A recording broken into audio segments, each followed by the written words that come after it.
Yes, and it was the night before Christmas. Hello and welcome back to the Road to Cheltenham Challenge, episode number 13 for the season with myself, Barry Doyle, and delighted to welcome to the hot seat this week one of the founding fathers of Irish horse racing podcasts, Mr. Emmet Kennedy. We've been meaning to do this for a while, Emmet. Welcome to the show. Thank you for having me, Barry. Thank you for having me on. Really enjoyed your first appearance in the Final Furlong podcast. Hopefully the first of many. We played the Yes/No game show for all the favourites at Cheltenham. It went down a storm, so we're going to do it again for the Grand National contenders in a couple of weeks. Looking forward to that, but let's get the greatest show on turf out of the way first. Yeah, so the first section of this particular show, episode number 13, Emmet, is our best bets at this point in time for the Cheltenham Festival 2025. So at the moment, heading into the festival, 28 races to choose from. What would be number one on your list? Ballyburn. Ballyburn. Does it require any further context? Well, I suppose, what have you made of his jumping thus far? Yeah, he's slow, for sure, but he has the elite speed, and that's the big difference between him and the horses he's going to be taking on. I respect... Horse, don't you? Oh, I absolutely adore him. I really adore him, and I can't believe we're getting the price we're getting about him. Now, maybe I've read this very badly wrong, and obviously he was ripped to shreds by Sergino at Christmas, and I never thought I'd see that happen with him, and I backed him that day. I thought, this is madness. We're getting odds against. Happy days. Wah, wah. But look, stamina is not going to be a problem for him. He's a point-to-pointer, and I know that sometimes that doesn't always translate very well, but if you watch the point-to-point back, it's an extraordinary performance. At the Dublin Racing Festival, Croke Park is already a graded winner this season, a Grade 1 winner on his previous start. He's leading over the last. Ballyburn is 5 lengths clear and going away from him as they get to the line. They're not even going to run Croke Park against him. That tells me all I need to know. I don't really buy the thing that he's an intermediate horse, by the way. He won over 3 miles at the Christmas meeting. I don't buy into that at all. So his superior speed, I think, will do it. Paul Townend, Willie Mullins, don't complicate your mind. He just goes and wins. I'm very excited about him. Number 2 on the list. What are you putting in as number 2 as a best bet for the festival? I mean, it's gutless, really, but Kopek de Boards, I think, will win. Now, I know you have a very different view on him, and we'll expand more on that in a little bit, but I think he'll win. He jumped appallingly on his hurdling debut, and that was the reason I thought, okay, well, I'll go with Kate Doughty as the potential supreme horse instead, because he defied a drift and still went and won. How wrong I was. Massive change. He had a length. His jumps index for race IQ at the DRF was 10.72. It was the best of any horse over the 2 days at the festival. There's no flaw in that performance. There's nothing you can point to that was wrong. He's the only horse over obstacles to win in a sub 4 minute time of the entire weekend of the DRF. It was a magic performance. Believe your eyes. Believe what you're seeing. This is a superstar. And to be honest, you've got horses running against you for sure, but I just don't know who you side with. Don't like the fact that Work Ahead doesn't have the graded form. Just on him, because we were discussing this earlier. Like Kopek de Boer, absolutely zero against the horse. Only the price and I suppose the opposition he's running against. Because I actually think it's a red hot supreme, and you're getting the horse here. I mean, what was he today with Boylesports 4-5, shorter than even money. I'm just looking at his price. I'm looking at what he's up against here in the opener, the supreme, and if there was one thing you would throw at, Kopek de Boer, it genuinely was the fact that for a mile and a half of that 2 mile contest at Leopardstown, the Tattersalls at Grade 1, you can't argue with the fact that he was very, very keen. And I suppose looking in behind, I know it was a Grade 1, but what has he actually beaten? Because anything in behind, he actually wouldn't give a chance at Cheltenham. Give it a chance to at Cheltenham. You're looking at William Money, Workforce, Romeo Coolian. None of them were actually, he's not reopposing any of those. And is there a possibility he was very, very hard on himself in that particular contest? More hard on himself than maybe any of us realise looking at the bare face of it. Yeah, that's one of the reasons I'm afraid of brighter days ahead for her. I think she was very hard on herself over winning over 30 lengths. I'm pretty sure that's going to have an exertion and it will take a toll on her. And it might very well have done the same to him too, possibly. He just seemed to do it with ease, though. And the fact that the Jim Bulger horse who was running free nearly took him out, and yet Paul is able to take a pull, get him settled, get him back, and still go and win as easily as he did. And they're not going to run Carcanet in a handicap, which they should be doing. They're going to go for the Supreme with him. I find that bizarre. I also find the jockey bookings weird. Big fan of Patrick Mullins. Big fan of him. Great guy. Strange that he's on Salvatore Mundi. His jumping would need to improve dramatically. I wouldn't be majorly against Kopek de Boer. I'm not backing anything heavily in the race against him, but I do think, based on the opposition, for me, he would be up there with. Well, I'm going to say it. I've two lays at the festival. He's one. Dino Blue is the other. We'll come to her later on, maybe in the show. Just to throw in, I suppose, a couple of bigger prices. Look, I'm going to give a top 5 as well in terms of bets for the festival itself, Emmet. The first one, I've made no secret about how much I love the profile of Nine Graces for the Kim Muir. I think she jumps brilliant. An extra 2 furlongs isn't going to inconvenience her. She's bike cap card, obviously sired a Plutard Gold Cup winner. Her pedigree, like stamina, is not going to be an issue here for this mare. 2 of the last 4 winners of the Kim Muir were mares. She's an ideal profile. She's a nice racing weight, and the jockey has been on board last time when she won the Amateur National, Finney McGuire, and he's a jockey that you'd have to respect going into a race like the Kim Muir. So at the minute, she's 12-1. All the rage, Johnny Who. Derek O'Connor is going to be, on board. But I just like her profile. I think she jumps brilliant. She'll give herself a big chance at Cheltenham with how quick she is over her flights. I know it's a 3 mile 2 contest, but stamina, as I said, is not going to be an issue. And I think she's nicely weighted. So Kim Muir, 9 Grace is definitely, I think, a big player. And at 12-1 double figures, I thought she was a big price. And another one that I'm going to fire into the mix is Comfort Zone, Emmet. And we discussed his, profile off air. Look, we put him up on the series. We put both of those selections that I mentioned up, and I'm strong on both of them still. They're both double figures, both 12-1. And Comfort Zone for me, I suppose the hustle and bustle of a Coral Cup. This fella has a nice blend of speed and stamina, which I think is what you need for a Coral Cup. The old course, he's not the biggest individual in the world, so I think he'll handle the track.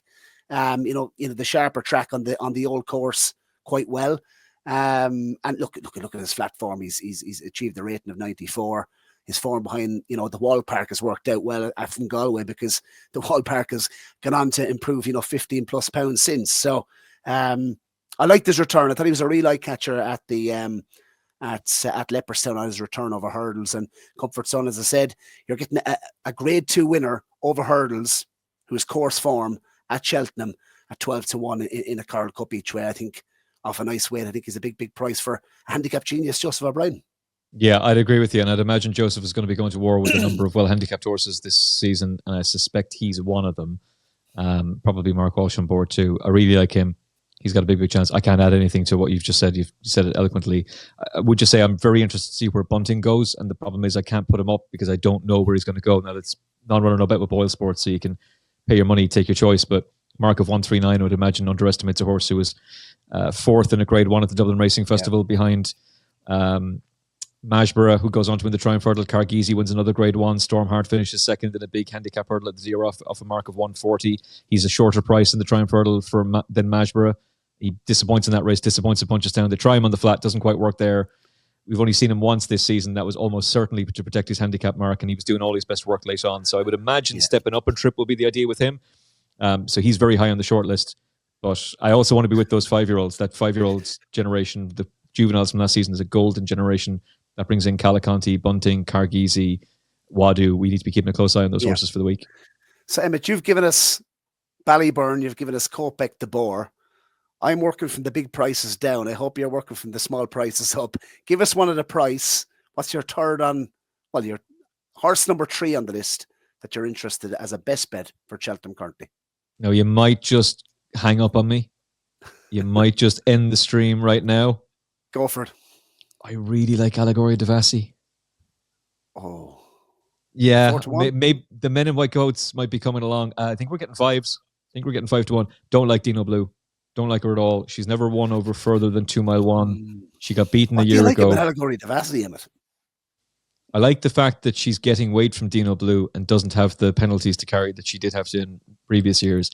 And I like the fact that she was really knuckling down to fight Dino Blue the last day. And I think the better ground and going up and trip will help her. And she's a horse that I know can run to 155, 156, whereas the rest of them, sure, who knows? We were discussing Telepathique. I mean, I quoted your price Telepathique just before we started the stream. I said 5-1 Telepathique.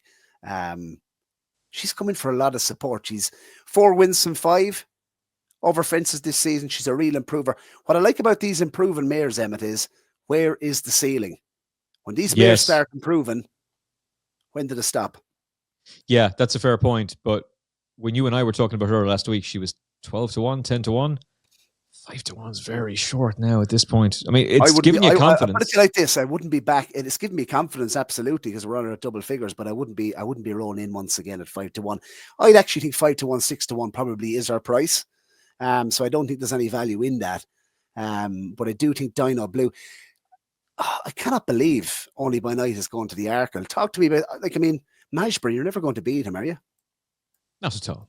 Not at all. She ran nice at Exeter, but I thought she was running like a horse that wanted to go further in trip, and she did need to prove it. She was idling a little bit, wasn't she, in front when she hit the front, I thought. Yeah.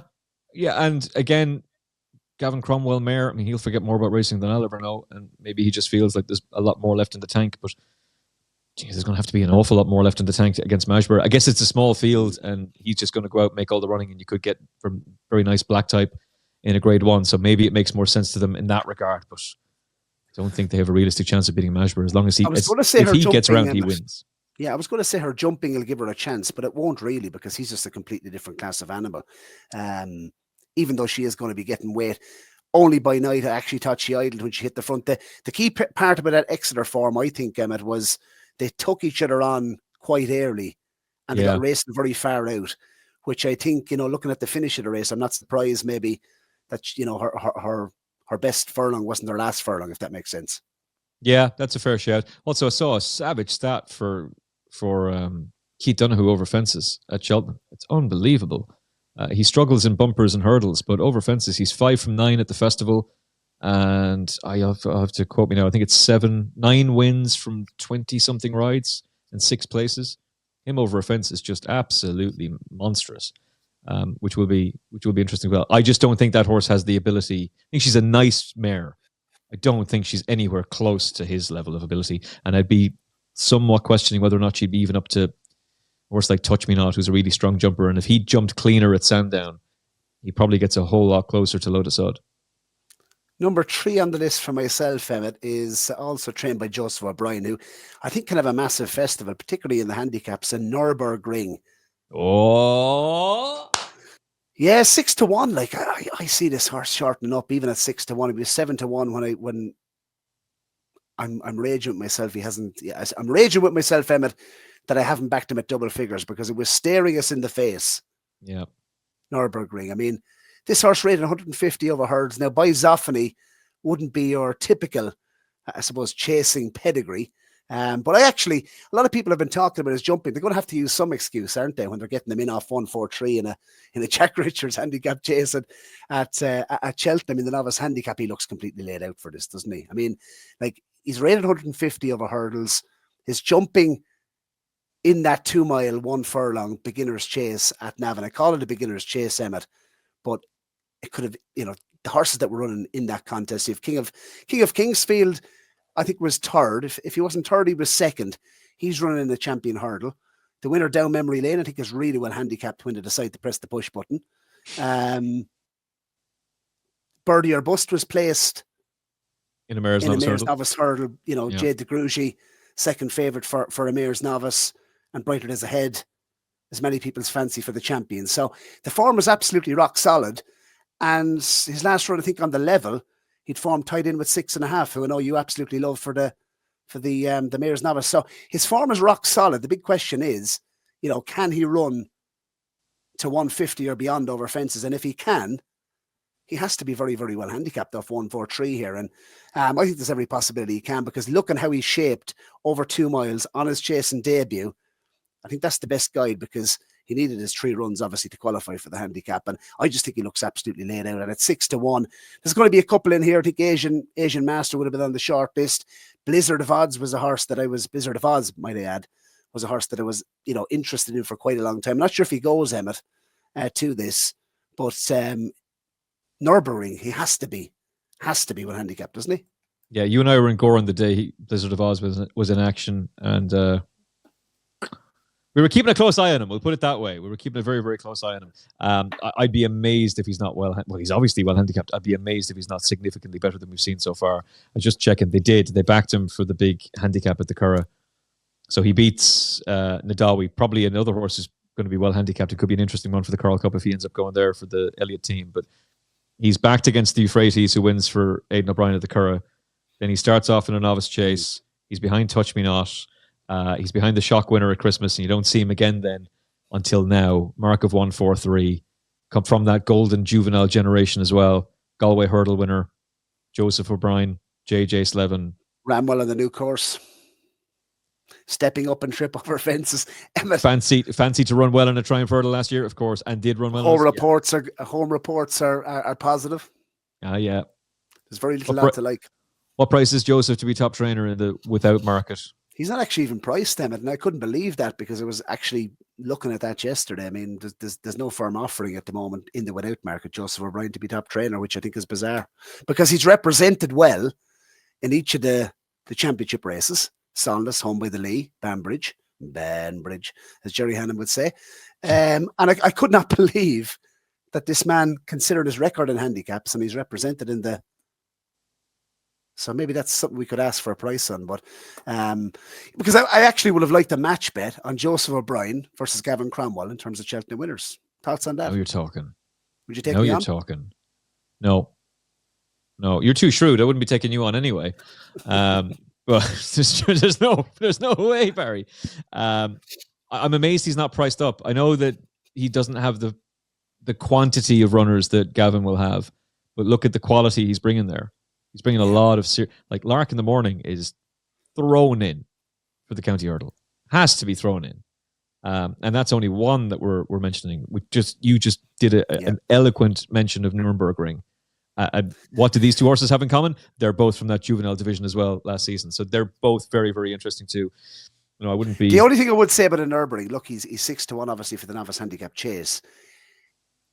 We don't have much, I suppose, past history to go on in terms of the race itself, in terms of statistics and trends. Yeah. And there's a couple in here could genuinely, let's face it, Emmet, they could have 13 plus pounds in hand. So I could have a stone or more in hand. But I think he could be one of those. And I like his profile for the race. He's Cheltenham form and he's clearly well handicapped and he's laid out for it. So, Nuremberg. What about yourself? What are you going with in terms of bet number 4 for the festival? In terms of a best bet? That's what should be the amateur riders race if the Jockey Club had stuck to their guns, but they decided to remove that status. National on Chase on day 1. There's a whole host of horses that are well handicapped and are very, very interesting. Haughty Colour is one. I have nothing against Ben Jones, but I'm a Sean Bowen fan, and the fact that he's not on board is a problem. Why is that? Talk to me about that. Obviously, Ollie Murphy has won in the race, but God almighty, I was disappointed to see that. Devastated. Really, really disappointed with that. Look, he wants him to ride Resplendent Grey, and to be fair, I understand why. The horse ran well at Cheltenham, beating just off Highland. Highland goes on to finish second in a Grade 1. He's then second to Handstands. He goes and beats Django Bay. Yeah. The owner wants him on board. You're committed, but I'd imagine he's hardly well in off the weight he's at, and he's giving weight to most of his rivals. It's just frustrating. Nothing against Ben Jones at all. Good jockey, but the margins are so fine at Cheltenham. You want everything right, and thought that's disappointing now, given how well campaigned Haughty Colour has been. So that makes me a little bit nervous of him, given the price he is. The owners really fancy the Cromwell horse now as the hour. Good luck to them. Think he's going to go very, very close. Jericho Rock is too tempting here. Jericho Rock was second in an Ultimate to Corrick Rambler back in 2023, back in the old days. Corrick Rambler was one of the best handicapped horses in training. Goes on to win another Ultimate and a Grand National, obviously. He's placed in a Hennessy with Remastered, his stable companion just in front of him. Remastered goes on to win a valuable handicap at Kempton off a mark in the high 140s. He's down to 131 for one of the best trainers to get horses fit and ready for Cheltenham. And they ran him at Windsor. There's no bounce factor at all because he's just had a nice little canter around that day. Yeah. But he's off the pace on a speed favouring track. I think we'll see a huge run, especially with Jack Tudor on board. Really, really like Jericho Rock. Big price. Right, so he's number 4 on your list. I'm going to throw into the mix East India Dock because let's keep it simple on this occasion. I just think this horse could be head and shoulders above the rest here in truth, because I think the British juveniles, for starters, Emmet, I know you have an opinion on Hello Neighbour, and that might have changed based on our last discussion. But the English juveniles, I just think might be that step ahead. And I just worry about the Lambas experience. I love the fact that East India Dock, he's so straightforward. You can put him absolutely anywhere in a race. His jumping is brilliant. He's obviously experience off the flat, and achieved a high rating of 89. I absolutely love his profile for the race. And at 15-8, I think he's the one to beat Emmet. Yeah, I'm not going to argue with you about that at all. And I had Paige Fuller on breaking down the race in a Q data for Cheltenham, and she frightened the life out of me with Hello Neighbour. I'm a big fan of that horse, and I think that form is red hot. Yeah. She was telling me that Galopin Des Champs finished the final furlong at the DRF in a quicker time than Hello Neighbour. 3 mile chasers finishing a faster time. Maybe I can find some way to spin that narrative as a positive, but it's hard to. I think he doesn't do a whole lot in the finish, and I do think that form is worth an awful lot. But East India Jock just seems like a generational talent. He looks like an absolute machine, and I couldn't believe how bullish Nico de Boinville was about Luamba. I don't think I've heard this before. Like, the Kopek Demi hype and the Luamba hype is very, very real, and it's coming from the right people. I don't know what to make of it. I think you just have to take him on, and you take him on more than likely either with Hello Neighbour or with East India Doc, but there's no way I'd put you off at all. My fifth and final selection is the nap pick of the entire meeting for me. I think it's Final Demand. Rolls Royce. I think he's everything you want in a racehorse. People are talking about the ground. Look, he's by walk in the park. Had Matty Finn O'Connor, should I say, the man who trained doing his point-to-point on the podcast last week. He has absolutely no issues with the ground. Once they don't go a crawl early, I think that's the big thing with Final Demand. They need to, this can't turn into a sprint, and I can't imagine Paul Townley will allow it to do so. And Ballyburn won the race last year. Willie Mullins, I think, has won the last 3 Turner's novice hurdles. I think the last 10, 9 of the last 10 winners of the Turner's novice, if not 10 of the last 11, have either, I've actually come from the Irish point-to-point scene. So it's I suppose, a good hunting ground. The new Lion has done absolutely nothing wrong. It looks A versus B. I'm with Final Demand, and I think he'll take a hell of a lot beaten. And he's my nap of the whole meeting, Emmet, in the Turners. Would you be with or do you oppose? Oh, with. I think he might make all if he has to. And he'll send them from the final turn and wave goodbye. It'll be real difficult for the new Lion to catch him. Maybe he does. But the new Lion hasn't beaten a racehorse yet. Final Demand, yeah. Final Demand made mincemeat of World of Fortunes, and that horse goes on and wins a listed race at Doncaster. Admittedly, it's a mare's race, but still, the Mozzie sister isn't far behind the big Westerner, left for dust by Final Demand on only his second ever start over hurdles and ridden up the rail. You've got Jasmine DeVoe out in the centre. JJ Slevin has to give him a sight over every single hurdle so that he can get round. Second ever lifetime career start on the under rules. No run on a bumper, second race into a grade 1, and you're riding him up the rail, and you're asking him for a big leap at the last. This fella's a machine.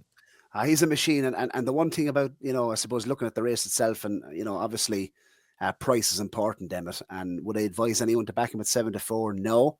We're on good figures in the challenge. He's in the team sheet at 12-1, but I've in big letters here beside his name, SP, because I do believe, based on the narrative that's been created about ground, etc., the choice of race, Albert Barta versus Turners, I do think you could see 7-2, 3-1 on the day itself. I think the late money will come from, I have absolutely no doubt about that. But I do think that he has to be in the top 5 for me. What are you putting in as number 5 on your list of top bets for the festival? Late edition, Mercia. Now, I like Sonny Bill, and the only reason I like Sonny Bill is because Paul Townend is going to ride in the Fred Winter for only the second. Sorry, he's only taken 2 rides in the Fred Winter. Don't want any Russian disinformation on the Champ podcast. He's only had 2 rides in the last 4 years in the Fred Winter, and both were second. Saint Sam and Gaelic Warrior, obviously, who was devastating. He's off the same mark as Mercia, and the thing that is making me intrigued by this is you're saving yourself for the 3rd Gold Cup and Galopin Des Champs, but you only rode in 1 handicap all of Cheltenham last year, and that was absurd. But you're going to rock up in a big field Fred Winter handicap hurdle. Okay. Why am I then going for Mercia? Because Mercia comes from that race at Naas that has produced multiple winners of the Fred Winter, and she was narrowly beaten by Bakalachin, who then goes on to go and bolt up in a grade 2 on his next start only a week later. 12-1, Rachel Blackmore gets the ride. For Kenny Alexander, I think she's a cracking each way bet with Boylesports. I'm sure she won't be far away.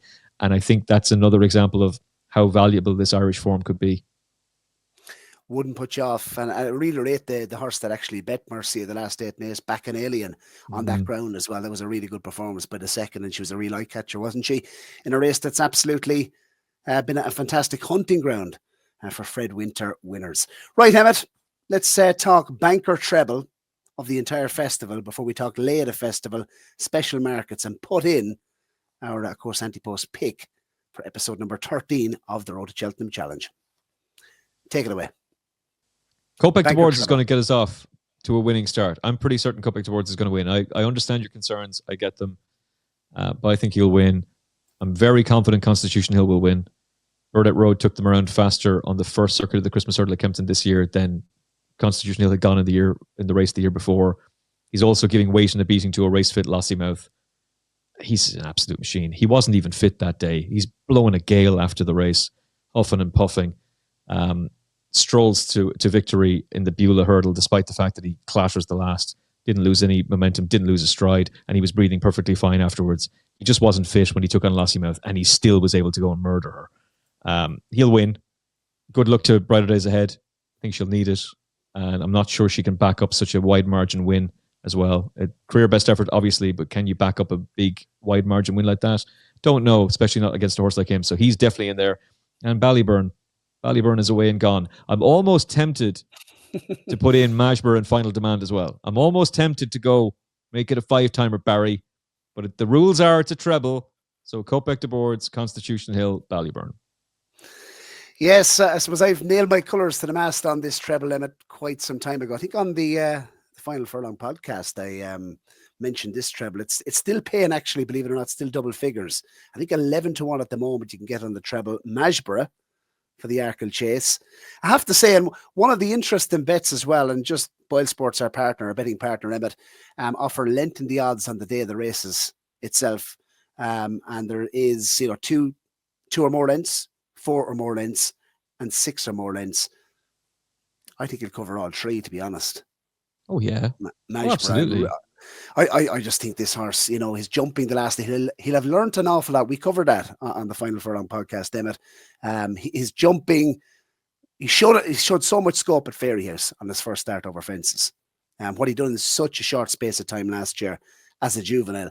The fact that Willie Mullins said when he won the race, the Triumph Hurdle last year, the first thing Willie Mullins said afterwards, I can't believe he didn't go off favoured. Now, how could you say that about a horse that hadn't even won for you yet and was heading to the Triumph Hurdle off the back of just one run in Ireland or the UK? I thought there was a big comment from Willie Mullins, and he's never hidden his regard. He's this fella, to send him chasing as a 5-year-old, hasn't done it with too many. Similar with, obviously, Factify last year, sending him straight over fences. When Willie Mullins makes these bold calls, I think we have to sit up and take note.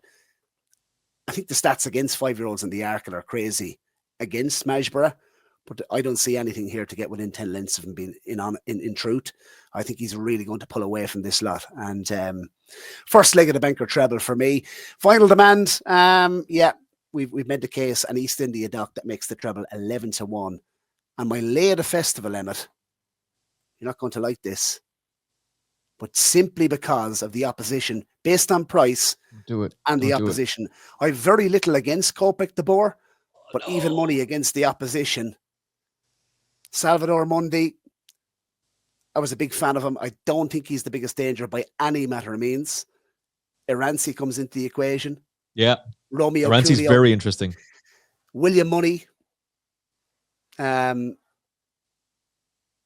Work ahead as well. I mean, it's a really good Supreme in my opinion, and at even money, I'm happy to hit the pink button and look out the window. You've plenty running for you, in fairness. I just think I think they'll be desperately flailing out the back of the telly as he comes cruising up the hill. What's That's with what the I'm hood hoping on anyway. at the hood first time? Would that be a worry for you? Oh yeah, 1 in 33 is his record with first-time hoods for horses at Cheltenham. That's a major worry for me. However, Mystical Power was second and didn't lose a whole lot in defeat against Late Steel in a first-time hood. And St. Sam was second in a first-time hood as well. So you can spin it. You can spin a positive narrative. I think he's had multiple horses placed under 5-1. There was a guy doing a statistic for At the Races today on X and he was pointing that out. So I'm not as concerned about it as I should be, but it's not ideal. Yeah. I suppose headgear, ground experience, the fact that it's the Supreme Novices Hurdle, opposition, price, it all comes into the equation for me. And I'm just, as I said to you, Dino Blue was a horse I was mad keen to take on. The races after cutting up a little bit since we were speaking last. She has a chance, Dino Blue, absolutely. The question with Dino Blue is, I think she's been beaten at 11-8, 7-2, 100-30. I think she's been beaten as a favourite at the festival on 3 occasions in the Mayor's Chase. I'd be keen to take her on as well. Not with Allegoria Devassi, though. I think Telepathique is an improving mare. In terms of special markets, Emmet, we were discussing this off air. Top owner, top trainer, top jockey, perhaps, without Paul Townend, top jockey itself. What does anything stick out for you? Oh, I mean, JP will be top owner. Good night and good luck. See you later. I thought the top jockey without, you made a really good point about top jockey without Paul Townend and Mark Walsh. That's a really interesting one. And I wouldn't want to steal that from you, but he's got a very, very strong book of rides. Ray Rancy, even in the first race, if my horse Kopek de Boards does blow out, he's pretty much away and gone in the Arkle. He'll have Comfort Zone. He'll have a whole load of those well-handicapped horses for JP. He'll have Kopek de Me in the County Hurdle. Factifile in the Ryanair. There's a lot of firepower there. That Aquaforce could be absolutely anything. And if you can... Bambino Fever's a horse I like quite a lot, particularly given her racing in the Champion Bumper. She beats a horse called Champagne Venture 8 lengths on debut. Aquaforce, when we were there at Gowran, that horse by 28 lengths. Now, if she can do that for a trainer who'd never had a winner in his life in 28 years of trying, what kind of improvement is there going to be from first to second start and switch to Willie Mullins and switch to Mark Walsh in the saddle? Could be huge. Yeah. 15-8 without Paul Townend, 7-1 for the top jockey itself. That's probably a bit of a stretch to be the top jockey, but 15-8 without Paul Townend has to be, for me, I'm at the pick of the special markets. Yes, so hello, Barry Doyle from the Champ.ie podcast, Ireland's Pony Horse Racing podcast. I'm here with my co-host, David Burns, and we're here in Sligo Town, David, in EJ Menswear and EJMenswear.com. Fantastic season ahead. EJ has kindly partnered up with us to be the men's fashion partner with Champ.ie for the season. And David, we're suited and booted. You're looking sharp. Yeah, well, thanks very much. And this fantastic bundle and this outfit we're wearing is costing $2.99. It sets you up beautifully for the racing season ahead, which includes Leopardstown at Christmas, Tiestes Day at Gowran Park, and of course, if you want to go even bigger, you can get togged out for the Cheltenham and Entry festivals later on in the season. Absolutely, and of course, check out the Champ.ie podcast right throughout the season, Mondays and Thursdays, and look at the offer, the tailored bundle for the racing season, $2.99, blazer, shirt, chino, socks and shoes. What's not to like, lads? Check out EJMenswear.com.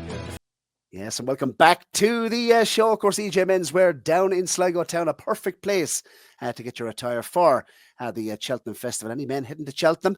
Well, $2.99, what a bundle it is. And of course, EJ Menswear, not just up in Sligo Town, but EJMenswear.com online as well. Shamrock Thoroughbreds, big shout out to Stephen, banging in the winners every single Friday night up in Dundalk. Shamrock Thoroughbreds, our syndicate partner. Gowran Park, the premier racecourse in the southeast of Ireland, and Boylesports, of course, our betting partner. Fun segment upcoming, Emmet. We're going to try and raise some money for a much-needed charity, and thank you to everyone who's donated thus far to, of course, Theo Does Hard Things. It is our fundraiser, myself and my wife Emma. We put together a fundraiser for Hollis Street Foundation, a charity very close to our hearts. You can donate by clicking the link down below. We're almost, we've donated a right few quid thus far, and I'm sure it's, everyone obviously that has donated, thank you very much first and foremost, but it goes to a fantastic cause, and it's still an opportunity to help us get beyond the 2K point in our fundraiser. But we're going to, I suppose the next section of the show, we're going to obviously put together our lucky 15 for the Cheltenham Festival. You're going to pick 2 selections, and so am I. And Champ.ie, courtesy of Champ.ie, at £10 or €10. Lucky 15. Let's see, can we double figures now, Emmet? Don't let us down.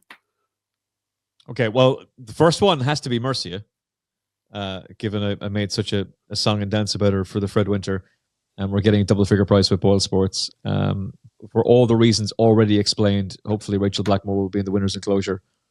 Maybe twice that day, but certainly, hopefully, in the Fred Winter. I'm going to go with 9 Graces, 12-1. No surprises there. I think she's a big chance in the Kimura, Emmet. Yeah, like 9 Graces as well. What are we getting 10-1 about Whistle Stop Tour in the Ultimate with Boyles? No, I wouldn't think so. I think he's gone single figures. Okay, all right. We're gonna have to keep on searching. I'd show in comfort zone in it first and foremost. Well, you're thinking 12-1 comfort zone for the Curl Cup, 5 places. We'll make this an each way lucky 15 because I believe in miracles, Emmet, but double figures, all 4 selections. We're going to go each way. So 5 places, Curl Cup, comfort zone, 12-1, and 9 Graces, my 2. You've put Mercia in at double figures. What caps off the lucky 15?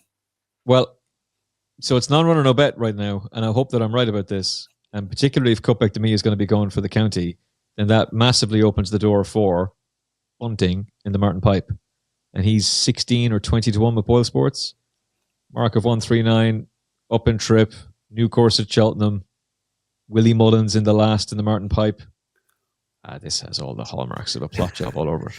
Well, the one thing I would say is if we're waiting on Tony Bloom to cap off the Hollis Street Foundation Lucky 15, I'd say we're in good hands. So absolutely. Bunting, yeah, I can absolutely see the case for that. Emmet, last section of the show. Selection for the episode, number 13. What are you going to put in as your main selection to top off the portfolio? You will see our portfolio up on screens, of course, to date. Make sure to update your portfolio down below in the comment section. And we're going to announce a winner tomorrow. The healthiest looking portfolio, as we did promise at the start of the series. And the winner heads to the Boylesports Irish Grand National. Emmet, what is your selection for episode number 13? Some crack if I said Allegory to Vesey, wouldn't it be? Look, I'm going to go with Bunting. Bunting, I can't go with Bunting. Hopefully he's going to be rounding off the big win for us in the Martin Pipe. I'm going to side with Jericho Rock in the National Chase. I know there's a lot of unexposed horses in there. This is only a 9-year-old. He's yet to win over fences, but look at the back class form he has. Placed in an Ultima. He'll love the old course. Jack Tudor getting to ride him in the National Hunt Chase as well is a major asset. David Pipe's got some record of being able to get horses targeted to the Cheltenham Festival, and this will have been a long-term plan. I'm a big believer in Jericho Rock, and I think he'll be a significantly shorter price than the 9-1, 10-1 currently available with Boylesports. He'll be 6s possibly on the day. I'm a major fan of this horse. Mark of 131 seriously underestimates him. Well, I'm going to put in 2 to cap off the entire series. And once again, a thank you to all our guests throughout the year itself and to everyone who's got involved in the competition. I'm going to go with Nürburgring for episode number 13, 6-1. Perfect profile, I think, for the Jack Richards. I think he's very well handicapped over fences. Galway hurdle winner, 4th, of course, in the at the festival last season. I think the ground drying out is going to be a big help. The new course and a step up and trip off 143. I think he looks absolutely tailor-made and laid out for that Jack Richards novice handicap. And the other one to mention, we haven't mentioned it on the show thus far, but I'm going to put him in at 12-1, Emmet. It's JPR1 off a high weight in the Grand Annual. Thoughts on him before I make the case? You won't get any complaints from me about him. I interviewed Brendan Powell about him a couple of years ago. Remember the day he fell in the Arkle trial at Cheltenham when he had it won? It was almost like a Galopin de Champ fall. He did everything right, but the landing gear just didn't come out. He beats Jello at the start of the season in the Haldon Gold Cup. That horse comes on and okay, when he murdered Protectorate, to be fair, Protectorate didn't run his race, and then he didn't run his race when Protectorate murdered him. But he's come out and won the Denman since, and he did it very, very impressively. And that horse was placed in a graded handicap, or a grade 1, I should be saying, at the Cheltenham Festival last season, the Old Turners. I would have no complaints about that whatsoever. Very interesting. I think 4 of the top 5 in the market, above JPR in the market, you could basically say that they look exposed enough. Oh, yeah. You know, last year's 1st and 2nd in the race, I'd be happy to take on those. My mate Mozzie, is he really improving? Is he really well handicapped? I don't think so. JPR1 jumps well. The drying ground is going to suit him.